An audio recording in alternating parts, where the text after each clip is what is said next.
안녕하세요. 프라우드 코리아입니다. 2016년 세계 최대의 여행 정보 사이트 트립어드바이저는 전 세계 관광객 대상으로 한국에서 관광객이 해야 할 단 한 가지를 꼽았는데 과연 그 단 한 가지가 무엇이었을까요? 경복궁에서 한복 입고 돌아다니기? 아닙니다. 한우 맛집 가서 꽃등심 먹기일까요? 아닙니다. 놀랍게도 서울 지하철 타보기였다고 하는데요. 한국에는 여러분들이 느끼지 못한 다양한 많은 편의시설들이 존재하는데요. 많은 편의시설 중 직장인이나 학생, 그리고 나이 많은 어르신들, 아니 거의 모든 국민들에게 지하철은 항상 동반자로서의 역할을 하고 있습니다. 물론 가끔 늦기도 해서 우리의 애간장을 태우지만요. 수도권 외 지방에서는 광역시를 제외하곤 지하철이 활성화가 되어 있진 않는데요. 그래서인지 지방에서 오신 분들의 경우 아침에 수도권 지하철을 보시면 간혹 당황하기도 합니다. 소위 지옥철이라고 불릴 만큼 사람들이 빽빽하게 붙어서 저걸 어떻게 타냐고 말하기도 하죠. 그럼에도 지하철은 우리에겐 없어서는 안 될 중요한 이동수단인데요. 이렇게 많은 사람이 이용하고 또 선호하다 보니 역세권이라는 말이 생길 정도로 귀한 대접을 받는 존재입니다. 그런데 우리에겐 보편적으로 늘상 이용하는 지하철이 외국인들한테는 최고의 찬사를 받고 있다고 합니다. 다른 나라 도시의 지하철과 비교할 때 서울 지하철의 서비스가 상상을 초월할 정도로 훌륭하다는 것인데요. 저도 외국 지하철은 몇 번 타봤지만 정말 들어가자마자 하수구에 들어온 느낌이었는데요. 청결도와 체계가 우리나라와는 너무나 달랐습니다. 어쨌거나 그럼 어떤 부분이 외국인들에게 인상적으로 다가왔는지 알아보실게요. 먼저 서울교통공사가 발표한 자료를 보면 외국인들이 서울 지하철을 이용하면서 가장 놀라는 것은 통합교통 시스템이라고 하는데요. 노선에 관계없이 하나의 교통카드로 갈아타고 요금을 정산하는 것입니다. 더욱이 지하철과 버스의 무료 환승까지 제공하는 대중교통 시스템은 세계의 다른 도시에서도 찾아보기 쉽지 않는데요. 서울의 대중교통 시스템은 2016년 스페인의 나바라 대학 경영대학원이 발표한 세계 도시 발전도 평가의 도시교통 부문에서 1위를 차지했다고 합니다. 환승 시스템이 도입된 후 서민들은 교통비 부담이 상당히 덜어졌고 역세권이 아닌 지역의 경우 가뭄의 단비 같은 존재가 되었는데요. 그렇다면 환승 시스템, 즉 통합요금제는 언제부터 시작되었을까요? 우리나라 통합요금제는 약 20년에 걸친 역사를 가지고 있습니다. 2003년 경기도에서는 교통카드 이용 시 시내버스 간 50원을 할인해주는 제도를 시작으로 이는 2시간 이내에 다른 경기도 시내버스에 탑승할 경우 후순 차량의 운임을 50원 할인해주는 방식으로 운영되었습니다. 이듬해 서울시에서는 버스 개편을 단행했는데 이때부터 대중교통 간 통합운임 체계 적용으로 광역버스를 제외한 서울시 시내버스는 수도권 전철 간의 환승이 가능해졌습니다. 그리고 2007년 서울시와 경기도, 코레일의 연계로 서울 간선지선 순환 마을버스, 경기 일반형 시내버스 마을버스, 수도권 전철 간의 수도권 통합운임제가 시행되었는데요. 이후 2008년에는 서울시의 광역버스와 경기도의 좌석형 직행좌석형 시내버스가 통합운임제로 편입되었으며 2009년에는 인천광역시의 광역좌석 간선지선 급행간선버스가 통합운임제로 편입되었고 이후 추가로 인천국제공항철도, 신분당선, 용인경전철, 위정부경전철 등도 통합운임제로 편입되었습니다.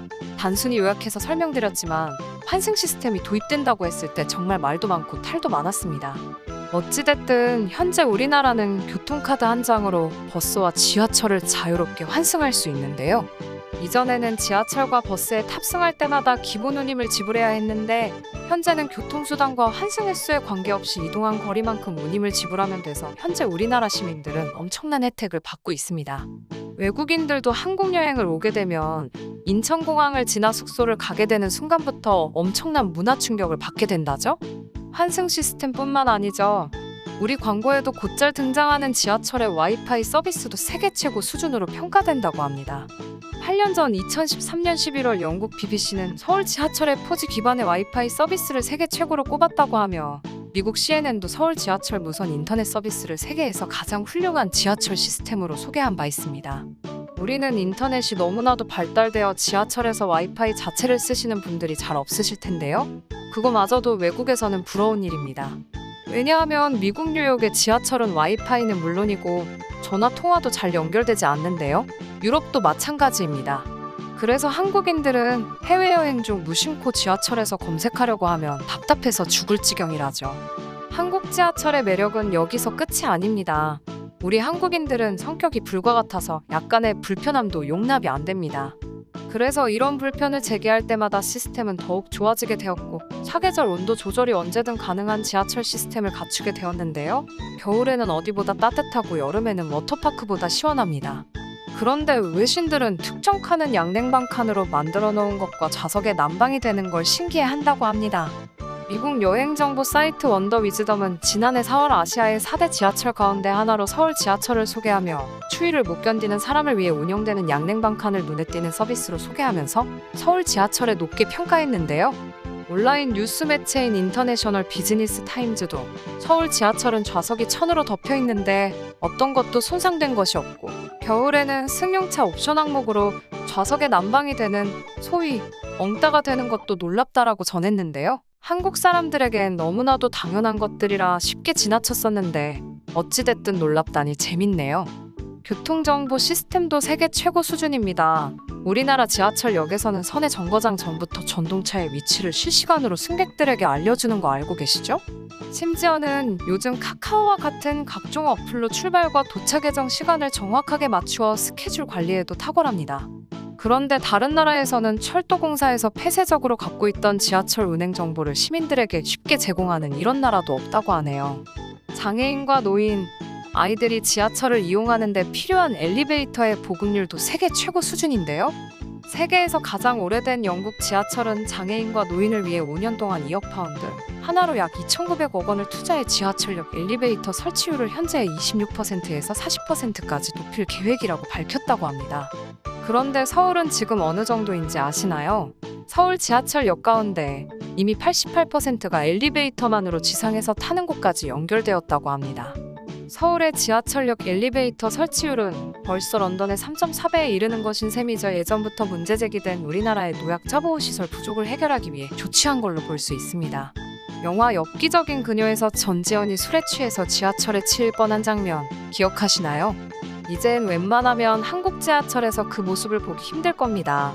바로 스크린 도어가 있기 때문이죠. 지하철 타는 곳의 스크린 도어도 다른 나라에서는 쉽게 찾아보기 힘들다고 하는데요. 미국의 뉴스 사이트인 비즈니스 인사이더는 2015년 12월 기사에서 한국 서울의 지하철은 뉴욕 지하철이 갈 길이 얼마나 먼지를 보여준다며 그 사례로 안전문을 꼽았는데요. 아마 몇 년이 지난 현재 우리나라의 스크린 도어를 보면 더 경악하겠네요. 요즘엔 스크린 도어 자체가 광고판으로 활용되어서 추가적인 가치 창출하고 있는데 어찌 보면 공간 활용 하나는 누구보다 잘하는 것 같습니다. 마지막으로 외국인들이 놀라는 부분은 한국인들의 높아도 너무 높은 시민의식입니다. 외국에서는 지하철 길바닥에 침을 뱉기도 하고 쓰레기들도 마구 버려져 있는 모습을 간혹 볼 수 있는데요. 한국에서 이런 행동을 하면 아주 난리가 날 텐데 말이죠. 한국에 온 어떤 외국인이 여행을 하면서 느꼈던 점을 읽어드릴게요. 우리나라의 시민의식을 잘 느낄 수 있습니다. 열차 안이 얼마나 진동이 없었는지를 설명하자면 열차 한가운데 서서 한 손으로 커피를 쥐고 다른 손으로 휴대폰을 사용했는데 전혀 부담이 없었다. 가장 감명 깊었던 부분은 지하철이 상당히 조용하고 깨끗했다는 점이다. 서구의 일부 도시에서 지하철을 타면 국어를 하거나 음악을 하는 성가신 사람들이 가득하다. 그러나 한국의 지하철은 매우 다르다. 놀랍게도 모든 사람들이 일렬로 줄을 서고 누구도 앞다투어 가려고 하지 않는다. 아무도 돈 달라며 나를 괴롭히지 않으며 음악으로 시끄럽게 하는 사람도 없고 아무도 고성방가를 하지 않는다. 아주 평화롭고 편안하며 객실 또한 내부에 어떠한 음식 냄새도 나지 않아 매우 쾌적하다. 각 나라별로 조금씩 차이가 있긴 하지만 대부분의 해외 지하철에서는 음식물 섭취가 자유롭습니다. 이에 해외 지하철을 탑승하면 햄버거나 감자튀김 등 냄새가 강한 음식을 먹고 남은 쓰레기를 그대로 두고 내리는 사람을 심심찮게 볼 수 있는데요. 반면 우리나라 지하철은 객실 내 음식물 섭취를 지향하고 있으며 덕분에 우리나라 지하철 객실 내부는 언제나 쾌적하게 유지되고 있습니다. 외국인의 눈으로 바라본 서울 지하철은 다른 도시보다 압도적으로 우수하지만 우리는 지하철이 연착되거나 약간의 문제가 생겨도 문제를 제기하며 답답함을 호소하는데요. 웃기게도 한국인들의 급한 성격에 걸맞게 우리나라의 대중교통 시스템도 진화되어 세계 최첨단급 시스템을 갖췄다고 볼 수 있습니다. 이번 영상으로 우리 일상 속에 너무 자연스럽게 스며들어 소중함을 느끼지 못했던 대중교통 시스템에 대한 고마움과 자랑스러움을 느끼는 계기가 되었으면 좋겠네요. 시청해주셔서 감사합니다. 구독과 좋아요, 그리고 알람 설정 부탁드립니다.